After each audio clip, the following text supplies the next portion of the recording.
정희는 상복을 입고 장례식장 구석에 앉아 있었습니다. 시아버지의 영정 앞에는 국화꽃이 가득했고 조문객들의 발소리가 끊이지 않았습니다. 정희는 그날 아침 7시부터 단 한 번도 자리를 뜨지 못했습니다.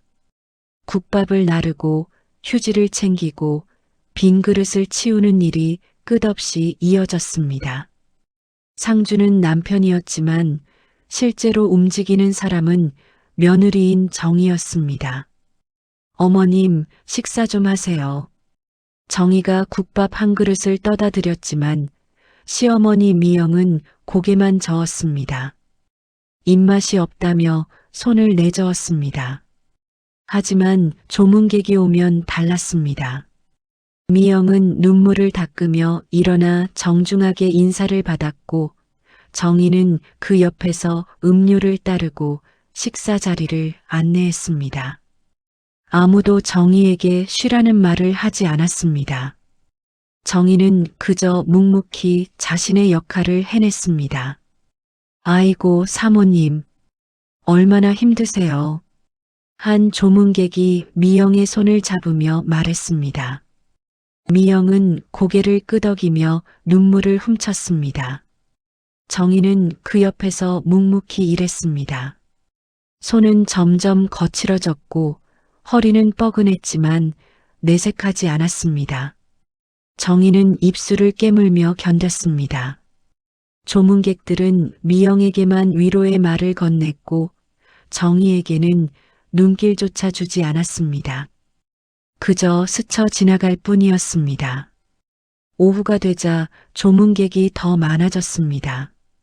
정희는 쉴 틈도 없이 움직였습니다. 화장실 갈 시간조차 없었습니다. 밤 10시, 11시가 되어도 장례식장은 여전히 사람들로 붐볐습니다. 남편 재우는 먼저 차에 가서 눈을 붙였고 시누이 수지는 피곤하다며 일찍 집으로 돌아갔습니다. 정희만 홀로 남아 빈소를 지켰습니다. 바닥에 떨어진 휴지를 줍고 꽃을 다시 정렬하고 방명록을 챙기고 의자를 정리했습니다. 정희야, 너 아직도 여기 있었어? 뒤늦게 들어온 친척 아주머니가 놀란 얼굴로 물었습니다. 정희는 그저 웃으며 대답했습니다. 괜찮아요. 제가 해야죠. 아주머니는 안쓰러운 눈빛을 보냈지만 정희를 대신해 주지는 않았습니다. 그저 한숨만 내쉬고 돌아갔습니다. 자정이 넘어서야 조문객들이 모두 떠났습니다. 정희는 화장실에 가서 얼굴을 씻었습니다. 거울 속 얼굴은 창백했고 눈밑은 검게 멍들어 있었습니다. 머리는 흐트러졌고 옷은 구겨져 있었습니다. 하지만 정희는 다시 빈소로 돌아왔습니다. 새벽 1시가 넘어서야 정희는 빈소 옆 간이 침대에 누웠습니다. 천장을 바라보며 눈을 감았습니다. 잠은 쉽게 오지 않았습니다. 복도에서 들리는 발소리, 냉장고가 돌아가는 소리, 에어컨 바람 소리가 귓가에 맴돌았습니다. 정희는 이불을 턱까지 끌어올렸습니다. 몸은 지쳐 있었지만 머릿속은 복잡했습니다. 내일은 더 많은 조문객이 올 것이었습니다. 그때까지만 해도 정희는 이 모든 게 당연한 일이라고 믿었습니다. 며느리니까, 가족이니까 마땅히 해야 하는 일이라고 생각했습니다. 그 생각이 얼마나 순진한 것이었는지 정희는 아직 몰랐습니다. 장례식 이틀째 조문객이 가장 많은 날이었습니다. 미영은 아침부터 단정하게 옷을 챙겨 입고 빈소 앞에 자리를 잡았습니다. 머리도 말끔하게 빗고 화장도 연하게 했습니다. 정희는 그 옆에서 차를 따르고 국밥을 나르고 조문객들의 이름을 적었습니다. 손은 쉴 새 없이 움직였습니다. 새벽부터 지금까지 단 한 번도 앉지 못했습니다. 아이고, 사모님. 얼마나 힘드세요. 많이 우셨죠? 조문객 한 분이 미영의 손을 잡으며 말했습니다. 미영은 눈물을 글썽이며 고개를 끄덕였습니다. 손수건으로 눈가를 닦는 모습이 애처로웠습니다. 그리고 정희를 가리키며 말했습니다. 우리 며느리가 고생이 많아요. 정말 기특해요. 하나부터 열까지 다 챙기고 있어요. 사람들은 고개를 돌려 정희를 바라봤습니다. 정희는 얼른 고개를 숙이며 손사래를 쳤습니다. 아니에요. 제가 해야죠. 당연한 일이에요. 조문객들은 감탄하며 미영을 칭찬했습니다. 며느리 복 정말 많으시네요. 요즘 같은 세상에 이런 며느리 어디서 찾아요. 진짜 효부시네요. 대단하세요. 시어머니 복이 많으십니다. 미영은 겸손하게 웃으며 대답했습니다.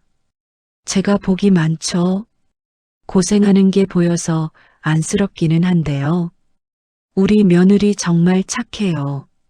그 말을 들으며 정희는 가슴이 따뜻해졌습니다. 어머님도 나를 인정하시는구나. 그렇게 생각했습니다. 정희는 더 열심히 움직였습니다. 미영이 조금이라도 편하셨으면 하는 마음이었습니다. 정희는 조문객들에게 차를 따라주고 국밥을 나르고 빈 그릇을 치우고 화장실을 청소했습니다. 손이 아파도 다리가 저려도 참았습니다. 하지만 조문객이 떠나고 사람들이 사라지면 미영의 표정은 달라졌습니다. 따뜻했던 눈빛이 차가워졌고 부드러웠던 목소리가 날카로워졌습니다. 정희는 그 변화를 느꼈지만 애써 무시했습니다. 정희야, 화장실 좀 닦아놓고 와. 냄새나. 국밥 그릇 좀 빨리 치워. 보기 싫게. 방명록 다시 확인해봐. 빠진 사람 있나 제대로 체크해. 말투는 짧았고 목소리는 낮았습니다. 정희는 묵묵히 움직였습니다. 피곤하셔서 그러시겠지. 그렇게 스스로를 다독였습니다. 상을 치르시는 분이니까, 슬프시니까, 지치셨으니까. 정희는 이유를 찾아가며 미영의 말투를 이해하려 했습니다. 그게 며느리의 도리라고 믿었습니다. 정희는 한 번도 대꾸하지 않았습니다. 저녁이 되자 또 다른 조문객들이 찾아왔습니다. 미영은 다시 눈물을 닦으며 정중하게 인사를 받았습니다. 그리고 또다시 정희를 칭찬했습니다. 우리 며느리가 없었으면 어쩔 뻔했어요. 정말 잘해줘요. 사람들은 정희를 보며 고개를 끄덕였습니다. 정희는 또 웃으며 고개를 숙였습니다. 그날도 그 다음 날도 정희는 미영의 얼굴 뒤편에 숨은 다른 얼굴을 보지 못했습니다. 아니, 보려 하지 않았습니다. 정희는 그저 가족이라는 이름 아래 자신의 역할을 충실히 해냈습니다. 장례식이 끝나고 집으로 돌아온 첫날 저녁, 집은 너무 조용했습니다. 3일 동안 사람들로 붐볐던 집이 이렇게 고요할 수 있다는 게 낯설었습니다. 정희는 부엌에서 설거지를 하며 귀를 기울였습니다. 거실에서는 미영이 소파에 앉아 TV를 보고 있었습니다. 남편 재우는 방에 들어가 문을 닫았습니다. 3일 동안의 소란이 거짓말처럼 사라졌습니다. 집안은 쥐죽은 듯 고요했습니다. 시계 초침 소리만이 또렷하게 들렸습니다. 정희는 설거지를 마치고 손을 닦았습니다. 설거지 그릇을 정리하고 식탁을 닦고 부엌 바닥을 쓸었습니다. 장례식장에서 가져온 음식들을 냉장고에 정리했습니다. 국밥, 김밥, 과일, 음료수, 모든 일이 기계적으로 이어졌습니다. 거실로 나오자 미영이 고개를 돌려 정희를 보았습니다. 그 눈빛이 차가웠습니다. 정희는 잠시 멈칫했습니다. 뭔가 말을 해야 할 것 같았지만 입이 떨어지지 않았습니다. 정희는 그저 서 있었습니다. 정희야. 네, 어머님. 내일부터 아버지 방 정리 시작할 거야. 정희는 숨이 막혔습니다. 장례가 끝난 지 하루도 안 됐는데 벌써 방을 정리한다는 게 믿기지 않았습니다. 보통은 49제가 끝나고 나서 하는 일이었습니다. 시아버지의 체온이 아직 남아있을 것만 같았습니다. 하지만 정희는 고개를 끄덕였습니다. 반대할 수 없었습니다. 감히 반대할 수 없었습니다. 알겠습니다, 어머님. 내일 오전 일찍 시작해. 수진이 오기 전에 끝내야 하니까. 옷이랑 이불 다 정리하고 서랍장도 비워놔. 네. 미영은 더 이상 아무 말도 하지 않았습니다. 그저 TV 화면을 응시할 뿐이었습니다. 드라마가 나오고 있었지만 미영은 웃지도 울지도 않았습니다. 표정 하나 변하지 않았습니다. 정희는 자리에서 일어나 방으로 향했습니다. 복도를 지나며 문득 깨달았습니다. 미영은 한 번도 정희를 며느리라고 부르지 않았습니다. 장례식장에서는 사람들 앞에서 우리 며느리라고 했지만 집에서는 그냥 정희였습니다. 이름만 불렀습니다. 그것도 차갑게 불렀습니다. 정희는 걸음을 멈추고 뒤를 돌아봤습니다. 하지만 미영은 여전히 TV만 보고 있었습니다. 정희는 방문을 닫고 침대에 앉았습니다. 가슴 한편이 먹먹했습니다. 그 먹먹함이 무엇인지 정희는 아직 정확히 알지 못했습니다. 다만 뭔가 달라졌다는 느낌만이 희미하게 남아 있었습니다.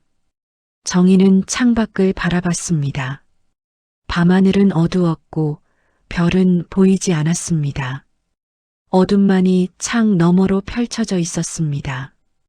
재우는 방에서 나오지 않았습니다. 저녁도 먹지 않고 그대로 잠든 것 같았습니다.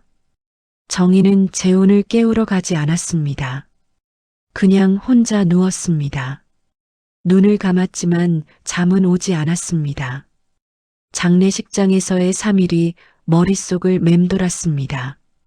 미영의 얼굴, 조문객들의 말, 그리고 지금 이 고요한 집, 모든 게 낯설었습니다.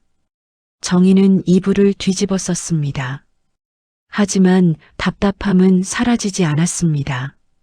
장례가 끝난 지 사흘째 되던 날, 정희는 시아버지의 방 정리를 시작했습니다. 문을 열자 시아버지의 냄새가 그대로 남아 있었습니다. 정희는 잠시 문 앞에 서서 숨을 고르고 들어갔습니다.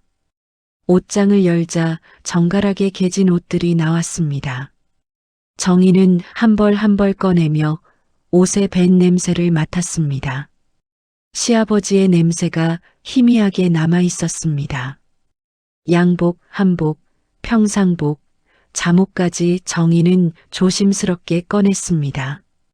정희야, 그거 다 상자에 넣어. 문을 열고 들어온 미영이 말했습니다. 정희는 고개를 들었습니다. 미영은 팔짱을 끼고 서서 정희를 내려다보고 있었습니다. 표정은 차가웠습니다. 눈빛은 더 차가웠습니다. 어머님, 이 옷들은 어떻게 할까요? 기념으로 남기실 거 있으신지. 버려. 다 필요 없어. 아니면 기부하든지. 보기 싫어. 정희는 말없이 고개를 끄덕였습니다. 미영은 방 안을 둘러보더니 다시 말했습니다. 서랍장도 비워. 오늘 안에 다 끝내. 내일은 다른 일 시킬 거니까. 네. 미영이 나간 뒤 정희는 멍하니 옷을 내려다봤습니다. 말투가 달랐습니다. 부탁이 아니라 지시였습니다. 상중이라 예민하신가 보다. 정희는 스스로를 다독이며 다시 정리를 시작했습니다. 옷을 상자에 담고 서랍을 열어 물건들을 꺼냈습니다. 안경, 시계, 지갑, 사진. 시아버지의 삶이 그 작은 물건들 속에 담겨 있었습니다. 오후가 되자 미영이 다시 들어왔습니다. 정희는 서랍장 앞에 앉아 물건들을 정리하고 있었습니다. 사진첩을 보고 있었습니다. 아직도 안 끝났어? 뭐 하는 거야? 사진이나 보고 있고. 죄송해요. 조금만 더 하면. 빨리 해. 내일 수진이 올 거야. 그 전에 다 끝내야 해. 수진이 보면 뭐라고 하겠어. 신우이 수진이 온다는 말에 정희는 더 서둘렀습니다. 수진은 늘 정희에게 냉담했습니다. 장례식장에서도 정희가 일하는 모습을 보며 한 번도 도와주지 않았습니다. 다만 미영 옆에 앉아 조문객들과 이야기를 나눴을 뿐이었습니다. 정희는 더 빠르게 손을 움직였습니다. 사진첩을 덮고 물건들을 상자에 담았습니다. 저녁 7시 정희는 방 정리를 거의 마쳤습니다. 옷은 상자에 담았고 서랍은 비웠고 침대 시트도 갈았습니다. 하지만 미영은 만족하지 않았습니다. 책장도 정리해야지. 책들 다 버려. 낡아서 볼 사람도 없어. 네, 지금 할게요. 정희는 밤 10시가 넘어서야 방 정리를 마쳤습니다. 손은 먼지투성이었고 허리는 끊어질 듯 아팠습니다. 목도 뻐근했고 무릎도 시렸습니다. 거실로 나오자 미영과 재훈이 소파에 앉아 있었습니다. 정희가 다가가자 미영이 물었습니다. 다 끝났어? 네, 어머님. 그럼 내일은 다락 정리해. 거기 물건도 많더라. 정희는 아무 말도 하지 못했습니다. 그저 고개만 끄덕였습니다. 재훈은 TV만 보고 있었습니다. 정희를 보지도 않았습니다. 정희는 방으로 돌아와 침대에 쓰러졌습니다. 눈을 감았습니다. 장례가 끝난 지 일주일이 지났습니다. 정희는 우편함에서 봉투 하나를 꺼냈습니다. 발신인은 장례식장이었습니다. 정희는 봉투를 들고 집으로 들어왔습니다. 거실에서 봉투를 뜯었습니다. 안에는 정산서가 들어 있었습니다. 항목이 빼곡했습니다. 빈소 사용료 수혜관, 꽃, 식사비, 운구비, 장지비용, 기타 잡비. 총액은 830만 원이었습니다. 정희는 서류를 자세히 들여다봤습니다. 상주 이름은 김미영이었습니다. 하지만 비용 부담자란에는 박정희라고 적혀 있었습니다. 정희는 눈을 의심했습니다. 서류를 다시 확인했습니다. 분명했습니다. 정희 이름이 적혀 있었습니다. 손이 떨렸습니다. 서류를 든 손이 부들부들 떨렸습니다. 숨도 제대로 쉬어지지 않았습니다. 정희는 거실로 들어갔습니다. 미영이 소파에 앉아 스마트폰을 보고 있었습니다. TV도 켜져 있었고 과일도 앞에 놓여 있었습니다. 정희는 조심스럽게 다가가 정산서를 내밀었습니다. 손이 계속 떨렸습니다. 어머님, 이게 무슨 말씀이세요? 미영은 서류를 받아 후어보더니 아무렇지 않게 말했습니다. 눈썹 하나 까딱하지 않았습니다. 과일을 한 조각 집어 입에 넣으며 말했습니다. 아, 그거. 내가 실물을 다 봤잖아. 장례식장 계약도 내가 했고. 네? 하지만 저는 어머님 말씀대로 한 거예요. 장례 준비도 내가 하고 조문객 응대도 내가 했으니까 내 이름으로 한 거야. 당연한 거 아니야. 정희는 말문이 막혔습니다. 미영은 서류를 돌려주며 덧붙였습니다. 시선은 다시 스마트폰으로 향했습니다. 조의금은 내가 다 정리해서 따로 관리하고 있어. 걱정 마. 내가 알아서 할 거니까. 정희는 손이 떨렸습니다. 조의금은 1200만 원이 넘게 거쳤습니다. 정희가 직접 방명록을 확인했고 봉투를 세웠습니다. 그걸 미영이 다 가져간 것이었습니다. 정희는 떨리는 목소리로 물었습니다. 그럼 장례 비용은 제가 내라는 말씀이세요? 당연하지. 내 이름으로 돼 있잖아. 빨리 처리해. 연체되면 이자부터. 귀찮게 하지 말고. 미영은 고개도 들지 않았습니다. 스마트폰만 보고 있었습니다. 정희는 그 자리에 굳은 채 서 있었습니다. 눈앞이 캄캄했습니다. 830만 원. 정희의 월급으로는 감당하기 어려운 금액이었습니다. 정희는 떨리는 목소리로 다시 말했습니다. 어머님, 조의금에서 장례 비용을 내는 게 보통 아닌가요? 그게 상식 아닙니까? 조의금은 우리 집안 것이야. 내가 뭔데 그걸 관리해. 내 이름으로 계약했으니 내가 내는 거 맞아. 말 많이 하지 마. 정희는 더 이상 말을 잇지 못했습니다. 미영은 일어나 방으로 들어가 버렸습니다. 문을 닫는 소리가 크게 들렸습니다.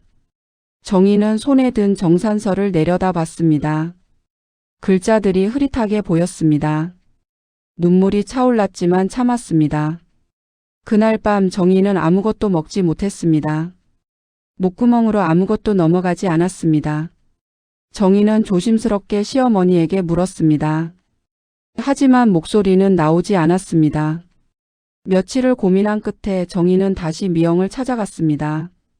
미영은 거실 소파에 앉아 드라마를 보고 있었습니다. 정희는 손에 정산서를 들고 서 있었습니다. 손은 여전히 떨리고 있었습니다. 심장이 빠르게 뛰었습니다. 어머님, 말씀 좀 드려도 될까요? 미영은 TV에서 눈을 떼지 않았습니다. 그냥 고개만 살짝 끄덕였습니다.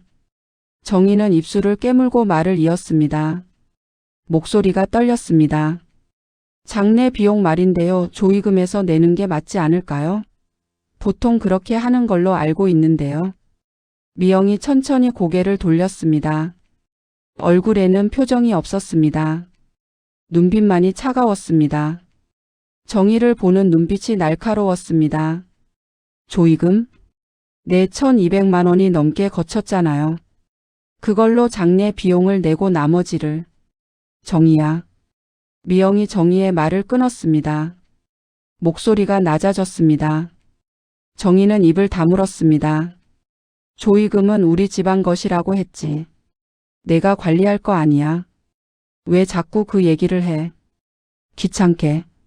하지만 어머님, 보통은 장례 비용을 조의금에서 내고. 보통? 내가 뭘 안다고 보통을 말해. 조의금은 아버지 명의로 온 거야.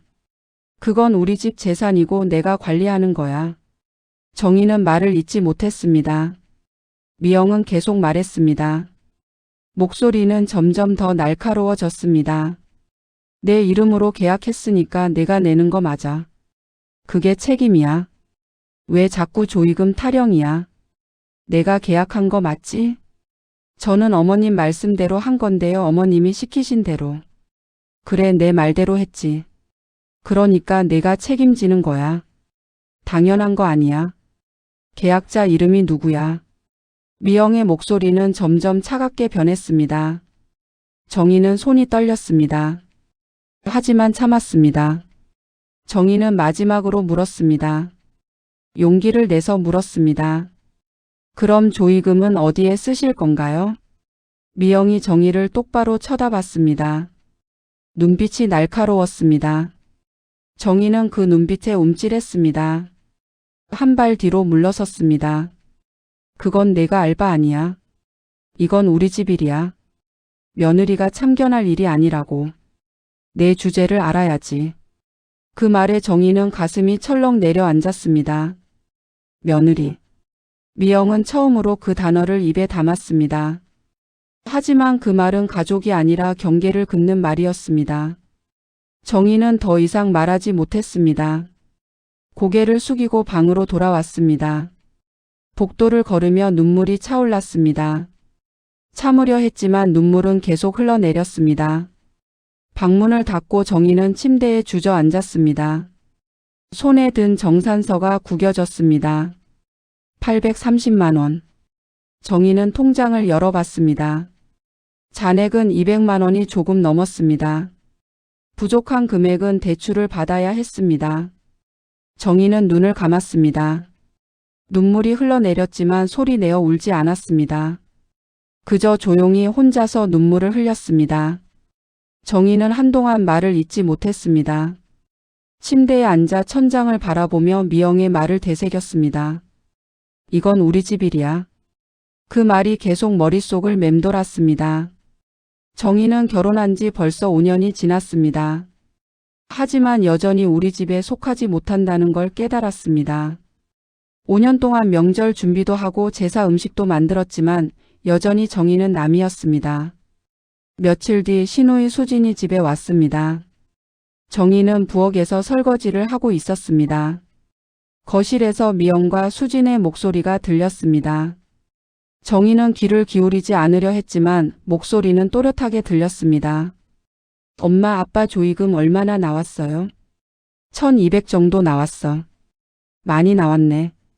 장례 비용 빼면 얼마나 남아요? 800 정도 쓴 거 같은데. 400 정도 남았지. 정희는 설거지하던 손을 멈췄습니다. 귀를 기울였습니다. 수진의 목소리가 다시 들렸습니다. 그럼 그 돈은 엄마가 가지시는 거예요? 당연하지. 내 아버지 조의금인데 내가 관리하는 거 맞지. 내가 써야지. 근데 형수는 뭐래요? 장례 비용은 누가 내요? 정희가 내지. 정희 이름으로 계약했으니까. 정희는 숨이 막혔습니다. 수진의 대답이 들렸습니다. 놀라는 목소리였습니다. 그럼 형수가 800을 다 내요? 조의금은 엄마가 가지시고? 그래. 그게 맞는 거야. 정희가 실물을 다 봤으니까 책임지는 거지. 당연한 거 아니야. 수진이 웃는 소리가 들렸습니다. 정희는 물을 틀어 설거지를 계속했습니다. 손이 떨렸지만 참았습니다. 그 순간 수진의 목소리가 크게 들렸습니다. 형수 진짜 착하네요. 보통 같으면 난리 났을 텐데. 저 같으면 절대 안 낼 거예요. 그러니까. 그래서 내가 정희를 좋아하는 거야. 말 잘 듣고 순해. 미영의 말에 정희는 손을 멈췄습니다. 좋아한다는 말. 하지만 그 말은 이상하게 들렸습니다. 정희를 사람으로 좋아하는 게 아니라 말 잘 듣는 며느리로 좋아한다는 뜻이었습니다. 정희는 물을 끄고 거실로 나갔습니다. 미영과 수진이 정희를 보았습니다. 아, 정희야. 수진이가 왔어. 정희는 고개를 숙여 인사했습니다. 안녕하세요, 언니. 수진은 웃으며 대답했습니다. 하지만 그 웃음은 진심이 느껴지지 않았습니다. 응, 형수. 고생 많았어요. 장례식 때 진짜 열심히 하더라. 정희는 웃으며 대답했습니다. 아니에요. 당연한 일이에요. 미영이 입을 열었습니다. 목소리는 부드러웠습니다. 정희야, 차 좀 가져와. 수진이 좋아하는 녹차로. 네, 어머님.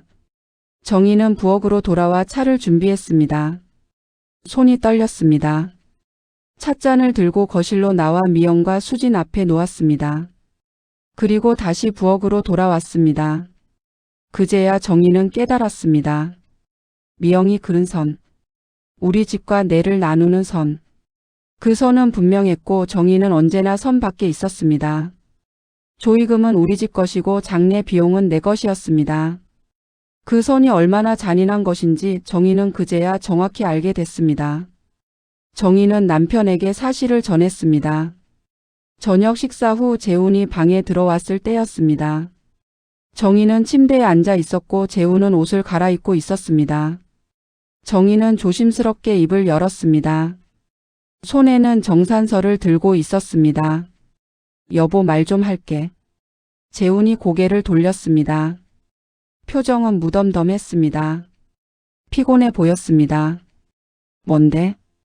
장례 비용 말이야. 정산서가 왔는데 내 이름으로 돼 있더라고. 재우는 아무 말도 하지 않았습니다.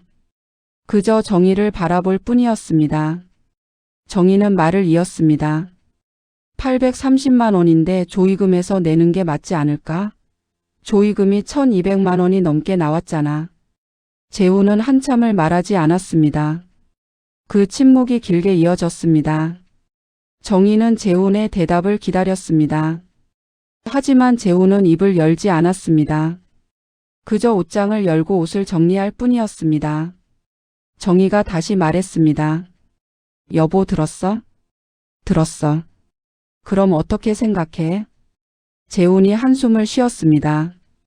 깊은 한숨이었습니다. 그리고 말했습니다. 엄마가 그렇게 하자고 했으면 그렇게 하는 거지. 뭐가 문제야?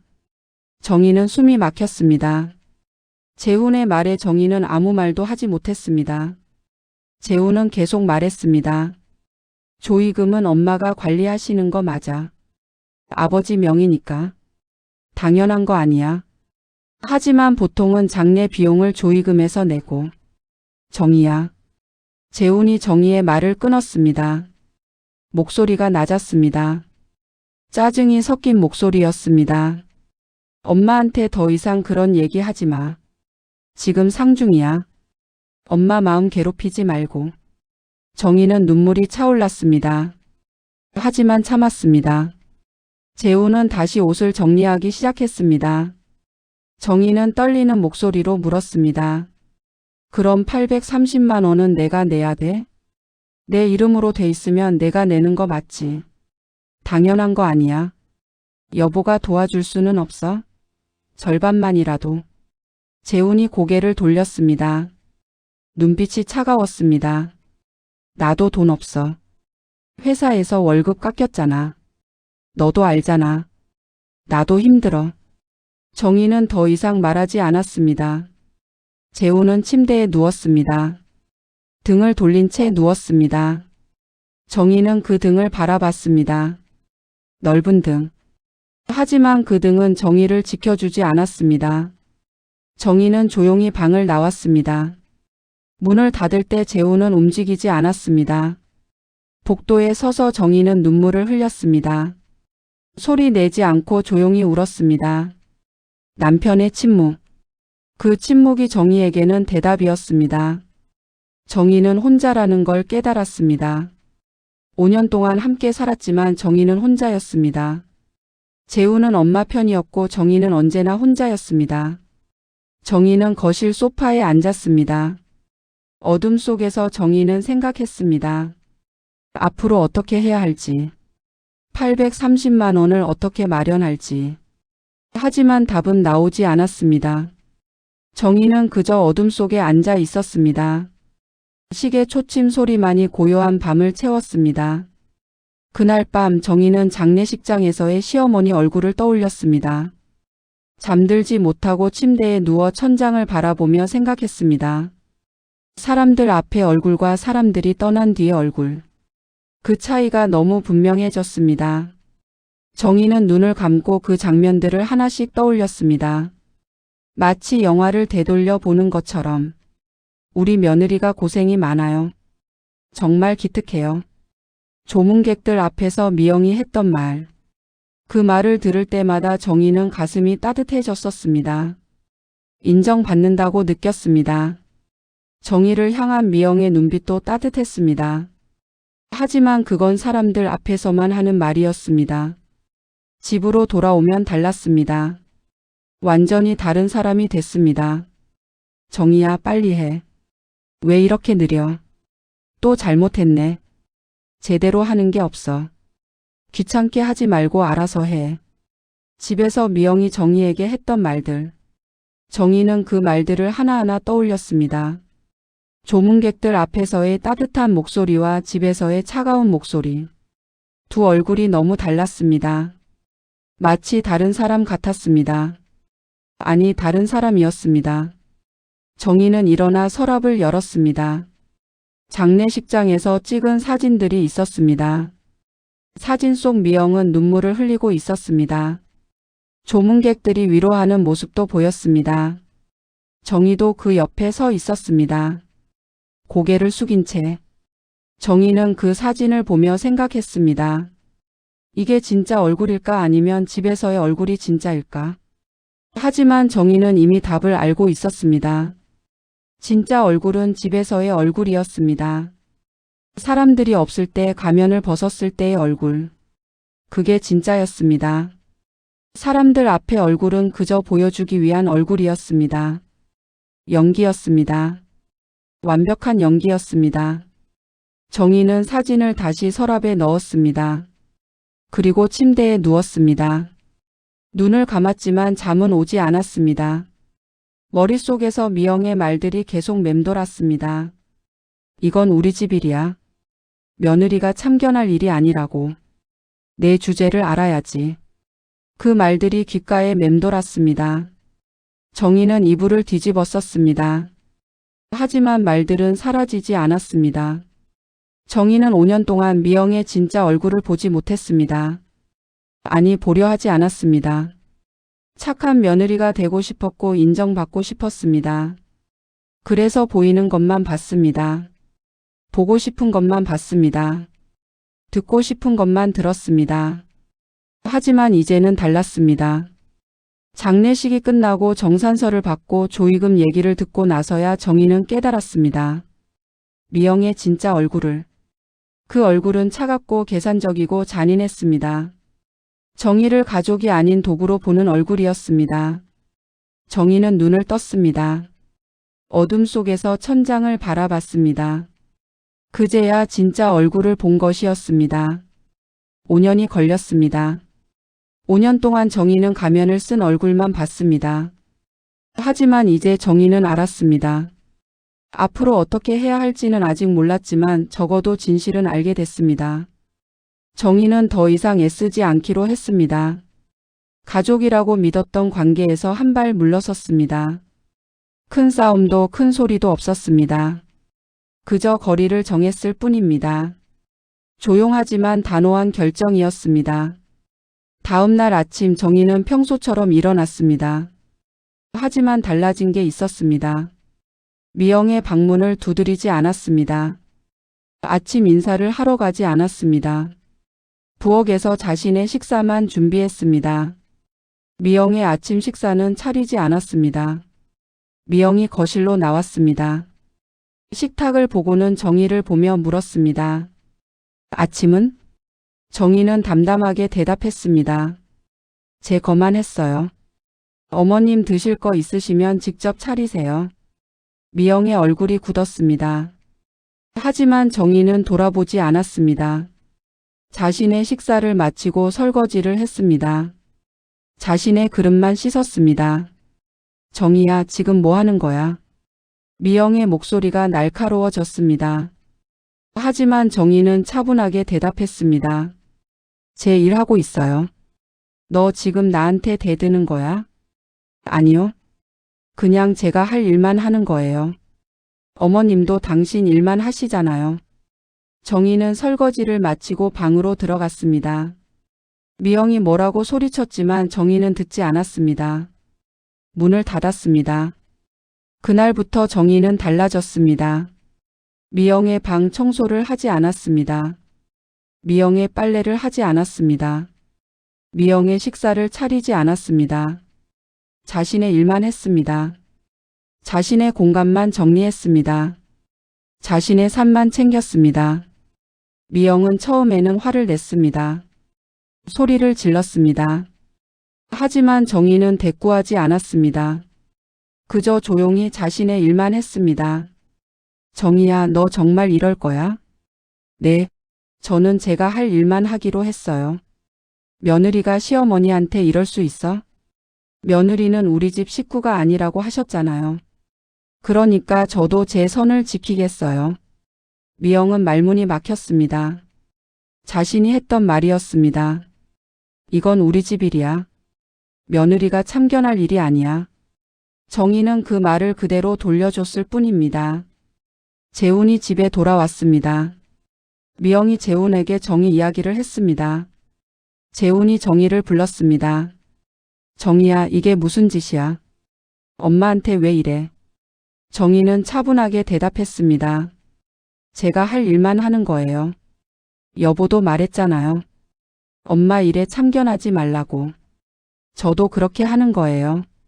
재우는 아무 말도 하지 못했습니다. 자신이 했던 말이었습니다. 그렇게 정희는 거리를 정했습니다. 멀리 떠나지도 크게 싸우지도 않았습니다. 그저 선을 그었을 뿐입니다. 우리 집과 나를 나누는 선. 미영이 먼저 그은 선이었습니다. 정희는 그 선을 받아들였을 뿐입니다. 장례식이 끝난 뒤에야 정희는 시어머니의 진짜 얼굴을 알게 됐습니다. 그리고 자신이 어떻게 살아야 할지도 알게 됐습니다. 더 이상 인정받으려 애쓰지 않았습니다. 더 이상 가족이 되려 노력하지 않았습니다. 그저 자신의 자리를 지킬 뿐이었습니다. 지금까지 사연 이야기를 들어주신 많은 분들께 감사의 인사를 드립니다. 아직 부족하지만 점점 더 발전하는 모습으로 작품들을 만들어서 여러분께 들려드리겠습니다. 내용이 마음에 드셨다면 구독과 좋아요를 한 번씩만 눌러주세요. 그리고 응원의 댓글을 달아주신다면 큰 힘이 될 것입니다. 감사합니다.